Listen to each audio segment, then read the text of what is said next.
What's up, guys? In this video, we're going to talk about how to move tools and equipment around in one of the best ways that I've found to do it. Stick around and we'll show you what it's all about. All right, guys, my name's Aaron. We're here in our shop, Exterior Pro, and in this video of our Roofing Know-How series, we've got a short but a good one for you. So this in front of me is a job box, and I'm going to show you what we do with these job boxes. I use these things for everything, and why is that? I love this. I call it my job box method. I don't know why more people don't do this, but we do it all the time on every job with the crane or with the trailer, and we use these boxes as a fundamental part of that system. Well, why do we do that?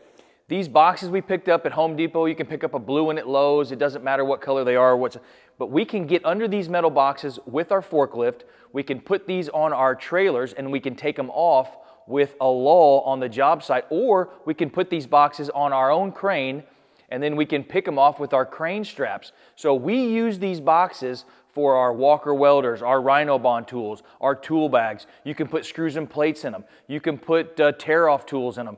You can put you can put safety equipment in them. You can put all kinds of stuff, your flags for your cones. So we use these boxes to move our tools and equipment around, and usually I'll set an empty one on a job, especially when we have big jobs that are going to go for multiple days or weeks or months. I'll maybe set several of these so that the tools on that job, just everything at the end of the day, just goes right back into that box.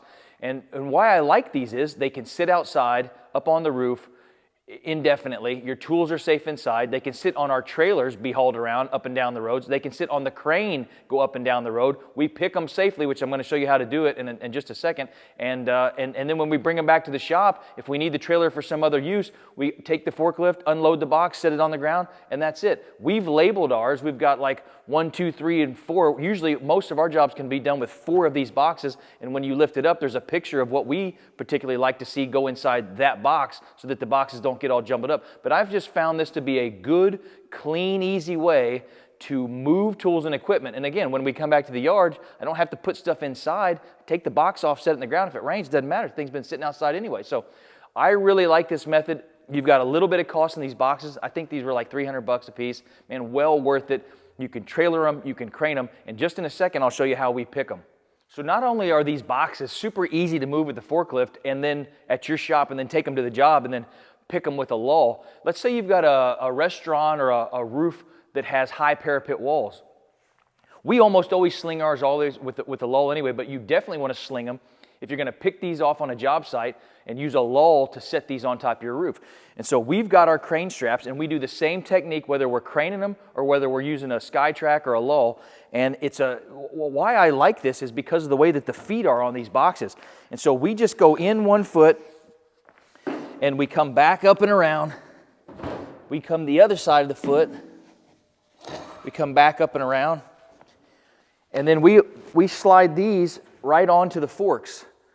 You can use a clevis, or we latch this right onto the crane ball. And what you can see is now when you pick this box, it's down around the side, it wraps around the side of the feet, and the strap is over top of the box. So the box is super stable.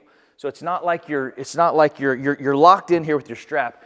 And so when you especially have a SkyTrack and tall walls, 5, 6, 7, 8, 9, 10 foot walls, you can get over top of these with these 20-foot straps with the SkyTrack, and then you can boom down, and the strap will let your box come down and go ahead and touch the ground.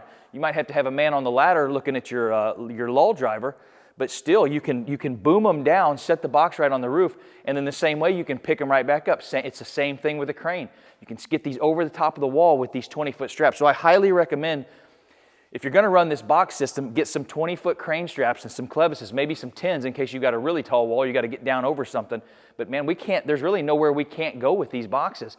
And then when they sit down on the roof, we unstrap them, send the straps back down, and just do it again. And then guys can pick the handles up with the box, pick the handles up, and you can move the box out of the drop zone way and off to the side of the roof.